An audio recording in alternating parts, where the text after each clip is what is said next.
बाहेरून कोणीतरी धावत्या रेल्वेवर दगड मारल्याने एका चिमुकलीचा दुर्दैवी मृत्यू झाला आहे। ही घटना रविवारी 20 एप्रिल रोजी दुपारी 1 वाजण्याच्या सुमारास होडगी ते टिकेकरवाडी दरम्यान घडली। आरोही अजित कांगरे वय 4 राहणार राळेरास तालुका उत्तर सोलापूर असे मरण पावलेल्या चिमुकलीचे नाव आहे। विजयपूर रायचूर पॅसेंजरमधून परत येत असताना ही घटना घडली। आरोही ही भवानी पेठेत घोंगडे वस्तीत येथे आजोबा अशोक कोळी यांच्याकडे राहायला होती। इंडी तालुक्यात लच्छानी ते गावाची यात्रा असल्याने ती नातेवाईकांसोबत गेली होती। रविवारी ती रायचूर या पॅसेंजर रेल्वेने सोलापूरकडे निघाली होती। उजव्या बाजूला खिडकीजवळ मामाच्या मांडीवर ती बसून प्रवास करीत होती। दरम्यान बाहेरून जोरात दगड आला आणि उजव्या कानाच्या बाजूला लागला। यावेळी तिने उलटीही केली आणि बेशुद्ध झाली।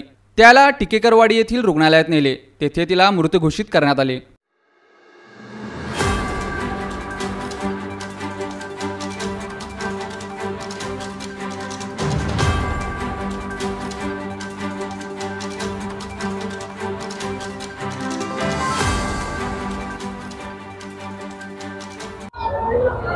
घटना म्हणजे गेल्या अनेक वर्षापासून आमच्या घरातील सर्वजण मिळून आमच्या परंपरेनुसार गेल्या 100-150 वर्षापासून आमच्या घरातील सर्व पूर्ण फॅमिली मिळून एप्रिल महिन्यामध्ये लच्छन यात्रा महोत्सव असतो आणि त्या यात्रेदरम्यान सर्वजण 1 दिवस अगोदर जात असतो आणि सर्वजण मिळून जात असताना तिथे जाऊन 1 दिवस मुक्काम करून आम्ही सोलापूरला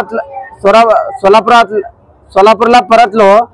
ज्यावेळी सोलापूरला परतत असताना टिकेकरवाडी स्टेशनच्या अगोदर 3-4 किलोमीटर पाठीमागे डावीकडेच्या बाजूला खिडकीतून भरधाव वेगाने एक दगड आला आणि ते दगड येऊन माझ्या भावाच्या मुलीच्या डोक्याला मार बसला आणि त्या डोक्यातून रक्तबंबाळ वाहत होता। माझा मोठ्या भावाने डोक्याला हात पकडला आणि हात पकडून रेल्वे उतरून स्टेशनवरनं रघोजी हॉस्पिटलला आणले। रघोजी हॉस्पिटलवरनं तिथनं मृत घोषित केले आणि तिथून सिव्हिल हॉस्पिटलला पाठवून दिले। आणि असं कुठल्या अनोळखी इसमाने दगड मारला असं केंद्र शासनाने। या संदर्भात तुम्ही पोलीस कंप्लेंट वगैरे काय केली आहे? आता आम्ही MLC दाखल केलंय, पोलीस कंप्लेंट केलंय, पंचनामा भी केलाय। गाडी कुठली होती? बिजापूर रायचूर पॅसेंजर गाडी होती आणि आम्ही गाडीमध्ये कमीत कमी 35 ते 40 लोकसंख्या होती। आमच्या घरातली सर्वजण मिळून येत असताना आमच्यावर हे प्रवासात मुलीच्या सोबत ज्यावेळेस तिला दगड लागला त्यावेळेस तुम्ही होता? मी नव्हतो, माझा सक्का भाऊ होता आणि मला तात्काळ कळायला आम्ही रघोजी हॉस्पिटलला गेलो। आमच्यावर दुःखाचा डोंगर कोसळल्यामुळे एवढंच विनंती करतो की रेल्वे प्रशासनाला काही करून आम्हाला न्याय मिळाला पाहिजे अशी मी विनंती करतो। माझं नाव सिद्धप्पा बसवराज नाटेकर। मी त्या मुलीचा काका लागतोय। आम्ही वर्षापासून आता 25-30 वर्षापासून लच्छन जत्रेला जात होतो। आमच्या आजी आजोबा राहते तेव्हापासून आम्ही जत्रेला गेल्यानंतर जत्रा वगैरे झालं। जाऊन येताना वटकीवर आलो। वटकी सुटले की एक 5 मिनिटांनी याला टिकेकरवाडी अजून एक 3-4 किलोमीटर होतं। तिथं एकदम आमची मुलगी ते खिडकीपाशी बसली होती आणि खायला मागितले बिस्किट वगैरे। बिस्किट देऊ घातलो, बिस्किट खायला लागले ते। असे बिस्किट खायला लागले आणि खिडकीच्या साईडला बसली होती। मग दगड मारले, बंदूकने मारल्यासारखं झालं आणि मी बाजूलाच बसलो होतो। दगडाचा आकार केवढा होता? दगडाचा आकार मोठा होता, एवढा होता। मुलीच्या कुठे लागला?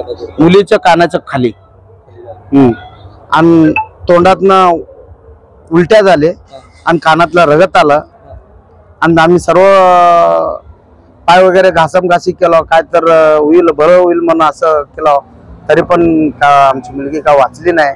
आणि असं सेंट्रल गव्हर्नमेंटचं राहून